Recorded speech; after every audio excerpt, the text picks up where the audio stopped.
So hi, welcome to the Good Noise Podcast. I'm Shane, I'm Glory. and we're here with, Randy from We Were Sharks. and we're gonna ask some questions today. I'm gonna start. So, what inspired the creation of the band, and what does the band name mean?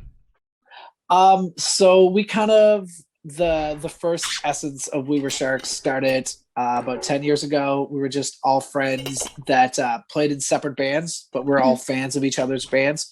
And we're like, man, it'd be fun. We get together, start just kind of like a little project, get to play some music, get to play some pop punk music that, me and the drummer Will were already playing in pop punk bands at the time, but a few of the other guys kind of came from the hardcore scene they all grew up on pop punk and they all played in pop punk bands before that. And they're like, hey, let's get together and like, just write music that we want to hear that kind of only came out in like late 90s, early 2000s. So that's how the band was formed. And the name we were called Sharks in the beginning, but there was a band from the UK called Sharks. Okay. And we didn't think anything of it. We knew about it, but we never really thought anything of it because we were just kind of having fun. And once we seen the band kind of, I want to say progress, they were kind of like, oh, you might want to change your name. So we're like, well, I mean, we were Sharks. It's not very clever, but we're just like, yeah, I guess there was like band names like Knuckle Beach going around and stuff like that. But I think We Were Sharks. We're like, we were Sharks. That was like, this is how it was. So we kind of just kind of rolled with that. And it's a good conversation starter now. Yeah, and if you went with Knuckle Beach, you would have just been called the Knuckle Puck rip off. Exactly. So. Well, this is way before Knuckle Pucks. So. Okay. All right. So they'd be called. They would have been the rip off. Yeah. because people would have heard of them right away, and they're amazing, and people were like, "Yo, this band ripped off Knuckle Puck," and then they would have like went back and was like, "This band has been around for like 30 years." Yeah. Wow. Well, that's amazing. I think We Were Sharks sounds better than just Sharks, in my opinion. Thank you. Yeah. So congratulations on your newest release, New Low. How do you feel the response to it so far? It's kind of been crazy. I mean, being like, growing up and listening to that style of music, and when I was like listening to it, it was like in the early 2000s, it was like massive. And just like stuff going on now. I never thought I would be touring around playing music. Well, I mean, we haven't been touring around lately, but you know what I mean? Before this whole pandemic hit, just to think that we would get a chance to do that. So to see some of the numbers for New Low, like I'm not a numbers guy, but the guys informed me about that stuff. And I think it's crazy. Like one listener is amazing. So the fact that it hit 1 million like first week was incredible. Yeah, it was mind-blowing to me. Oh yeah, that's good. So what made you guys choose Shameless as the lead single for this album? It kind of had that I don't want to say everything was like a newer style on the album. It's still like We Were Sharks, but it had that like old kind of We Were Sharks kind of flow to it, and it's kind of sassy, and we like to be like a sassy band, and we like to have a lot of fun. And just I think it was just a sign of the times as well with everything going on. We're like, this is the perfect single for it. So that's kind of how we came up with that one. Definitely. Was that also your thought process behind making it the first song on the album? Yes. Yeah. 100%. It just kind of hit it with that, like, this is a brand new album, but this is, still We Were Sharks. Yeah, it's still us, but just a little new stuff. Yeah. A little sassier. Definitely. So is there any meaning behind the album name or cover art? The name, I mean, at the time, I was going through some stuff at the time, didn't really see it, but it just kind of felt it. And one of the songs, New Low, it has a line in it. So we're like, man, that's like kind of a fun line, and just with like, all of us kind of being gone and away for so long doing the touring thing and then coming back, you're kind of always missing something. And it just sometimes, like myself personally, my personal life was kind of in shambles and I just didn't really see it at the time. So that's kind of where it comes from for me. I thought it was a great idea to call it New Low because for me at that point, my life was at a very new low. Yeah. So I thought it was a great idea for that, but I think it means something to all the other guys as well. Like it means a little different to everybody else in the band, but for me it was kind of my life where it was going at that point. Okay, that's fair. And the cover art is just kind of what we see on tour. It's just literally us looking out, and we thought not everybody gets to do the touring thing. So a car would make more sense than a van, because you just see like the steering wheel and like whatever the van's allowed to see, you're like way higher in the air. So, but it's just kind of like, it just kind of sets the mood for each song. And we thought it was a great idea. They presented it to us and we're like, well, this is gorgeous. This is such a cool idea. So we're just like pumped on that. All right. Okay. That's fair. So can you tell me a little bit about your writing process for this album? For this album, we worked again with Paul Mark Rousseau from Silverstein, who worked with us on Lost Touch. So it was the second album we worked with him on. So it was a little more, it was just, we knew how to work with him and he knew how we were going to work. And it was like super, super fun. But this time he was like, hey, like, let's work this all out together. Like, have your ideas, but like, don't give me full songs. Like, let's go at this together. So he came down 10 days before we even thought about going in the studio. He came down 10 days and we just kind of wrote these songs and just kind of threw them out together. And there was a lot more storytelling in these songs, I think, than ever before. I'm a big country music fan, so I love the storytelling aspect of everything. So it was a lot of fun to kind of do that. But I mean, it was just like, hey, no holds bar, everything goes. And at the end of the day, if we don't think it's a Shark song, then we chuck it. But if we feel, that it is, and I feel with this album, there's a lot more pop influence kind of on it, which I had a blast doing. Like, I love that kind of stuff. But yeah, that's kind of how that writing process went. It was just like 10 days and it was like, okay, we have a couple ideas here and there and let's try to write a song a day. And I think we did that, to be quite honest. I think we did 9 out of the 10 days. So it was a lot of fun. Yeah, it was a lot of fun. Quick. We had a lot to say. Yeah, it's amazing. So I want you to pick your favorite lyric off of this record and tell us the meaning behind it.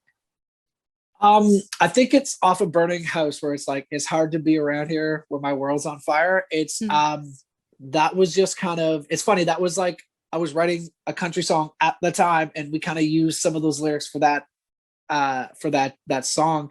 And it was just kind of picturing that, like, that meme where everything's on fire and he's like, I'm fine. Oh yeah.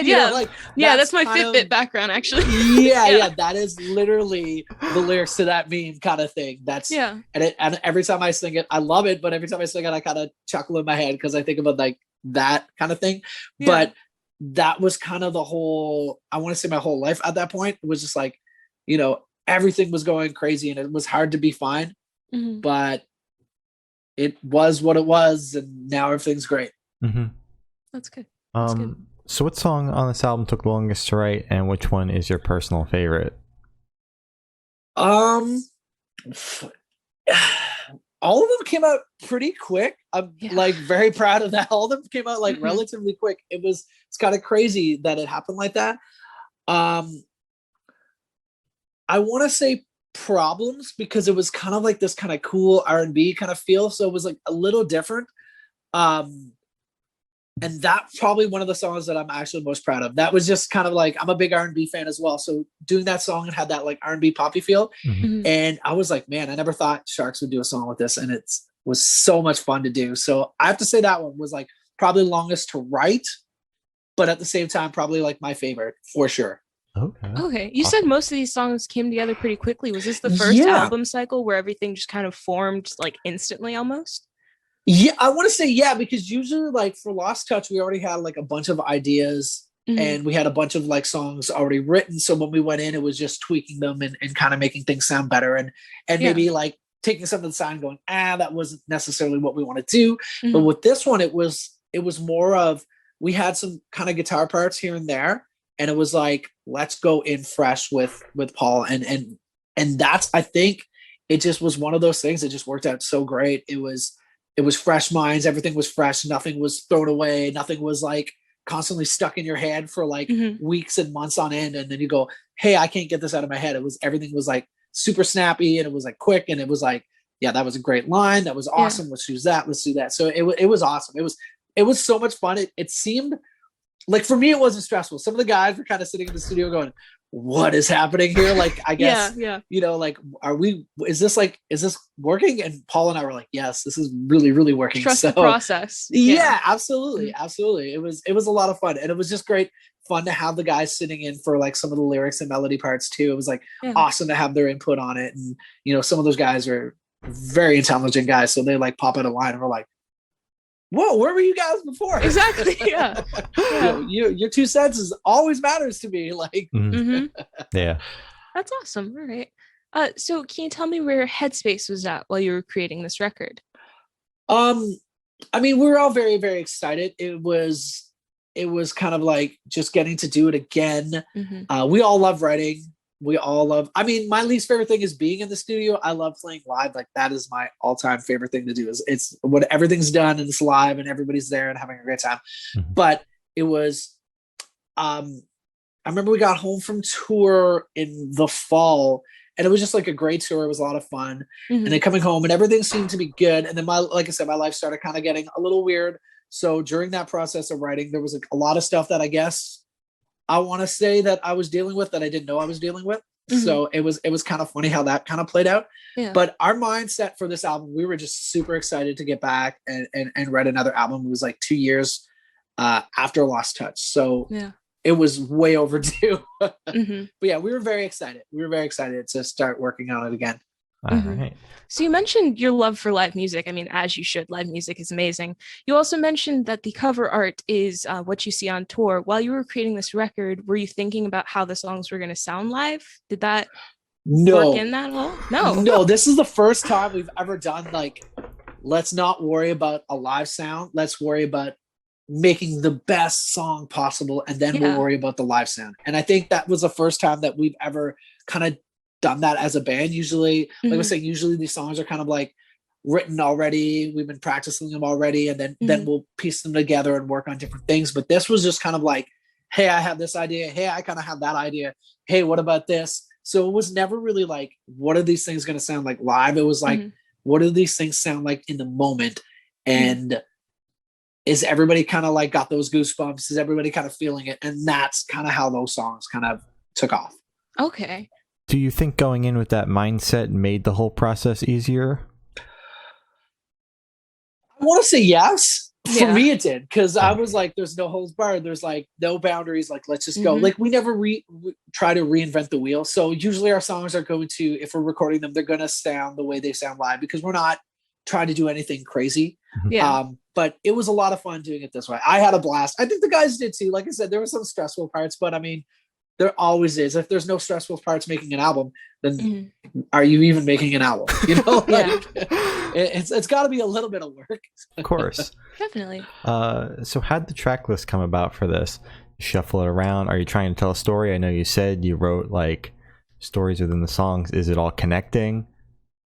It's funny. Somebody asked me if this was like a concept album. I didn't think it was gonna be, but some people have found stories in between stories and the songs and stuff. And I'm like, that's kind of neat. I'll be honest, it was not planned. I don't like. We just kind of listened to the album. Some guys were like, "Hey, what do you think of this song first? What do you think of that song here and that?" And that's kind of how it came to be. It was. I don't want to say it was like really planned out or thought out. Maybe it was. It definitely was not by me. I was just like, yo, I like this order. I think it's great. I listened to the album in that order a couple of times. I usually don't listen to, once we're out of the studio, I normally don't listen to the album. There was so much work into it. I'm like, I don't ever want to hear those songs again until it's time to play them live. Yeah, that's fair. But yeah, I listened to the tracks just the way the guys were writing out the order. I can't say whose idea it was like that, but I mean, it worked out great. But yeah, I can't take credit for that. But apparently there's hidden stories in between the songs. I don't know. I didn't know that. I had no idea. All right. So cool. I mean, that's cool. I mean, yeah, it's not bad. So. It's a neat thing. Exactly. So do you have a favorite memory while creating this record? I want to say, I think it was the last day. So on the last day we did Shameless, or second last day we did Shameless. And I remember just kind of sitting in the studio with Paul Mark Rousseau.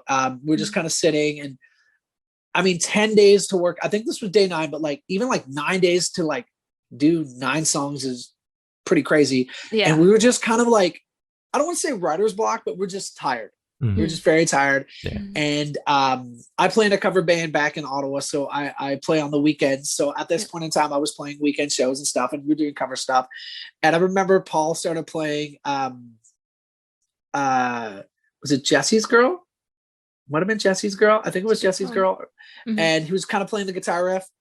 And I was jokingly kind of like joking, like, I'm like, that's such a cool riff. And then him and I went out and we grabbed a drink just to relax, to chat. Mhm. You know, I love picking his brain. I love to hear all the people he works with and all this stuff. Mhm. So we just kind of went out, relaxed, and he was like, you know, everything's going good. And we came back and he started playing Jesse's Girl again, which ended up turning into the riff in Shameless. And then all of a sudden it was just like off to the races. He's like, let's do this. And it was just like, just that little break in the afternoon. Yeah. And, you know, joking around with another guitar riff, and him and I were joking, talking about covers and stuff. And it just turned into Shameless. And like, that probably one of my favorite memories, how it was just like nothing turned into something. And it was Yeah. so fun. It was so much fun. That's awesome. That's amazing.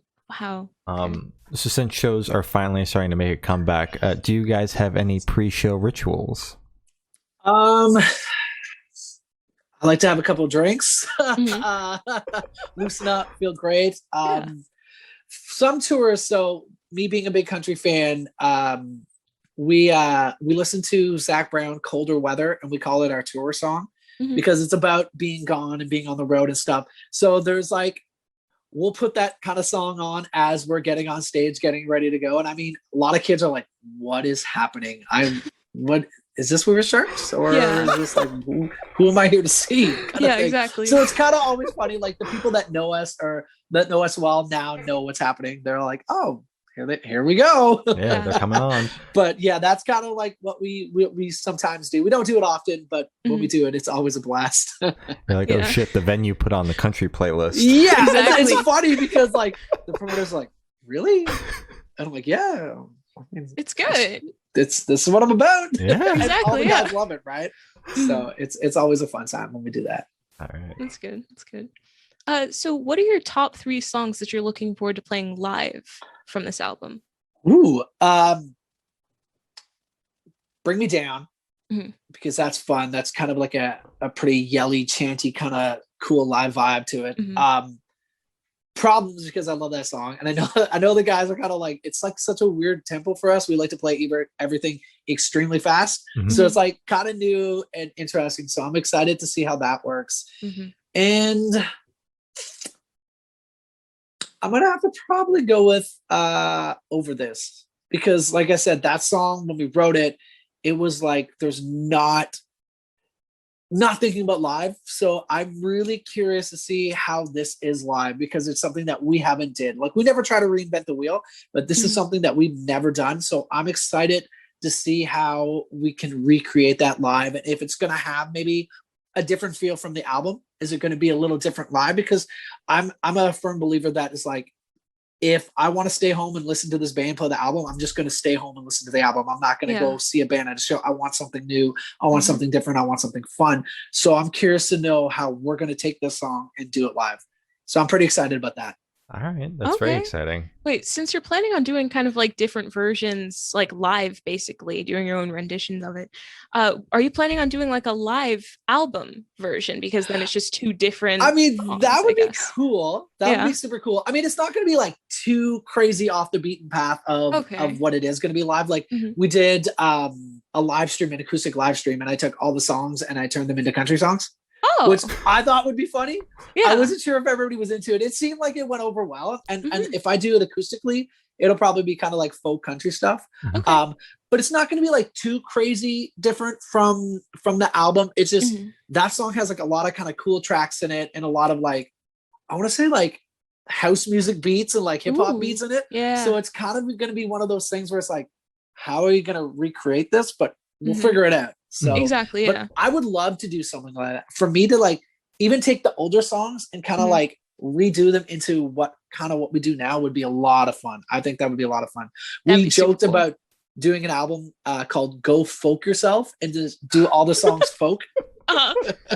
Just like add a bunch of banjos and fiddles and stuff like that. But I mean, it never came to be, but it's still maybe in the back pocket. But I love doing that. I love when bands do that. I think that's like such a cool idea, taking a song that, you know, everybody knows and going, what will we do now to it? And how can we spice it up? And I love that idea. I hope we get a chance to do that someday. I really, really do.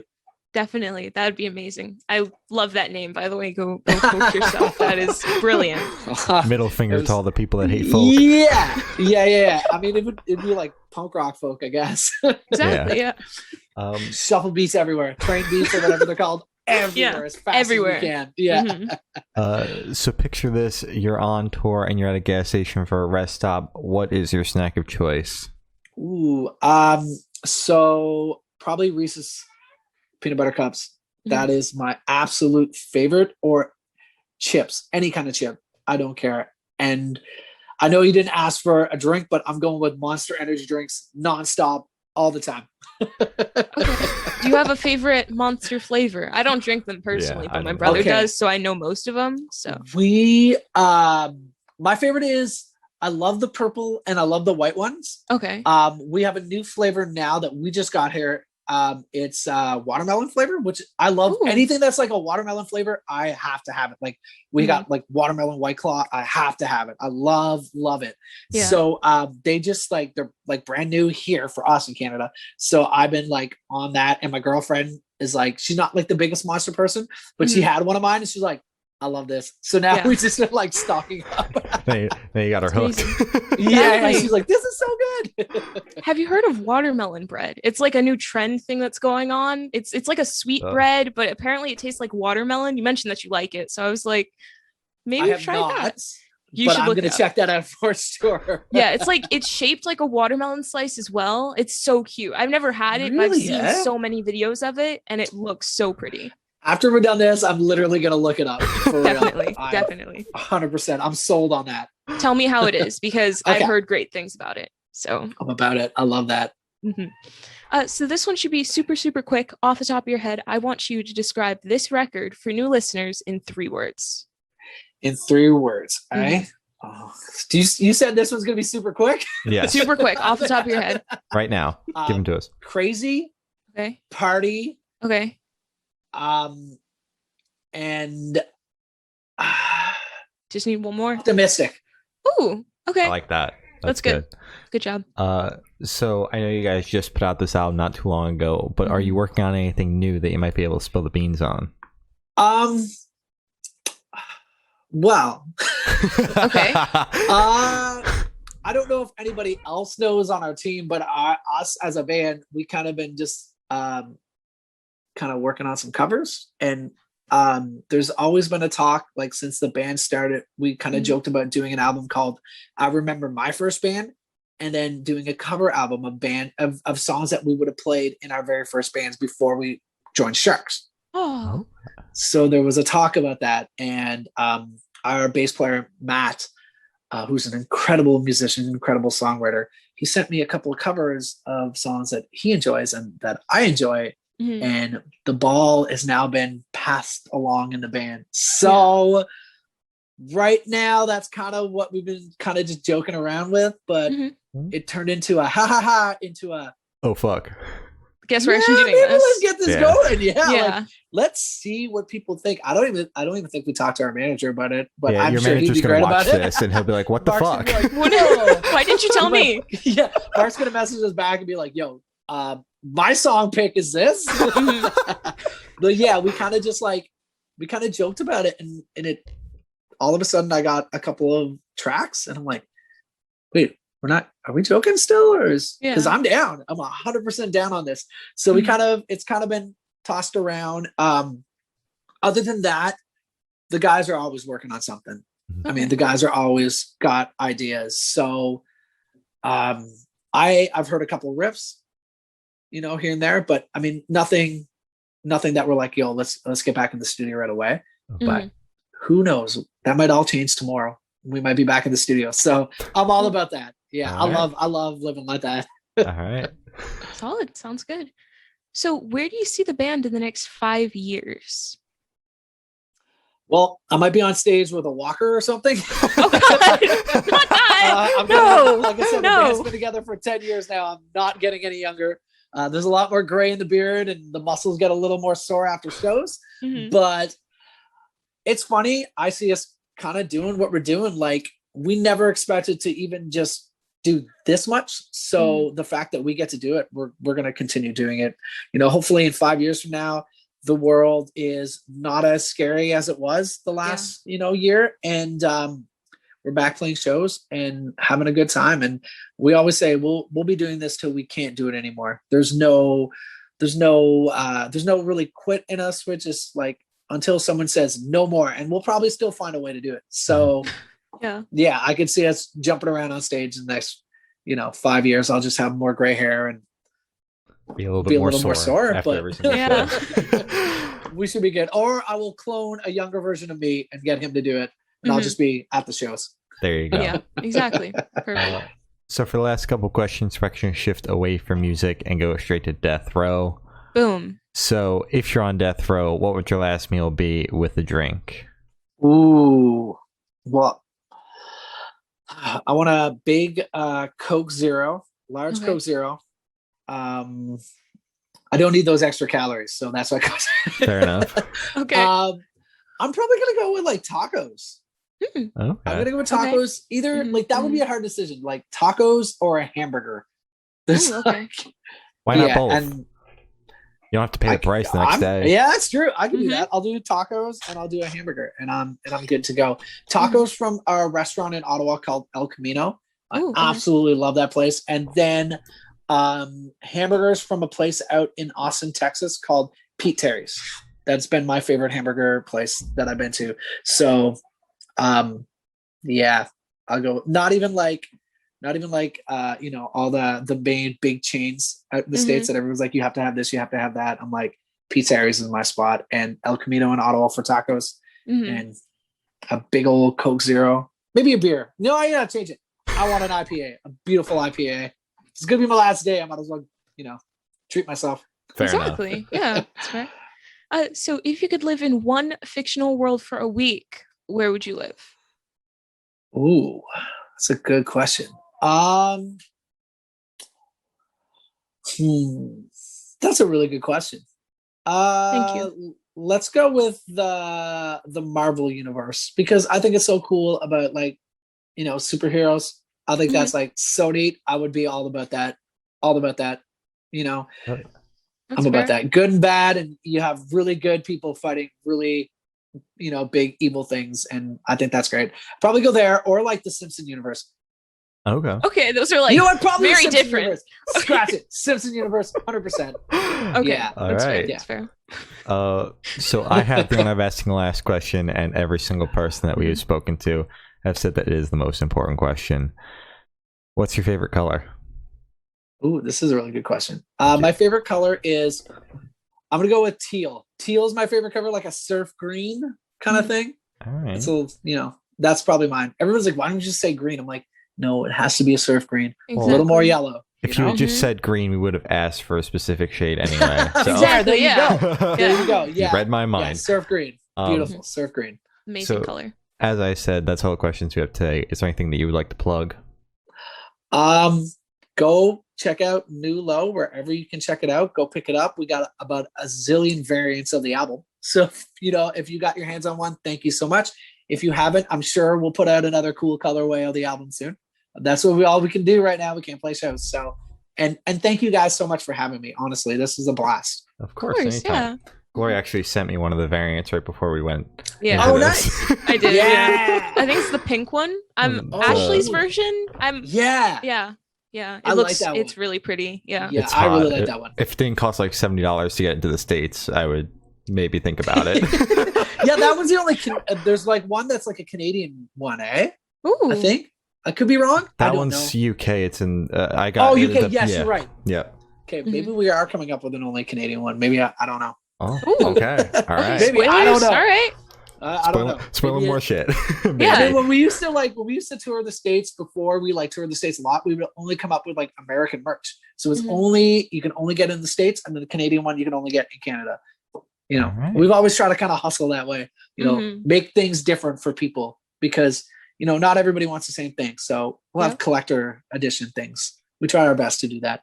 Fair enough. That's I was really always cool. a big fan of that. So Yeah, Yeah, that's cool. I like that. I hope Except more for artists do that. Yeah, people that like variant collect your album and then it's a pain in the ass it's gonna be a bit difficult. Yeah. All right. Oh yeah. Well, thank you. First, now this has been Randy from We Were Sharks, and we are the Good Noise Podcast.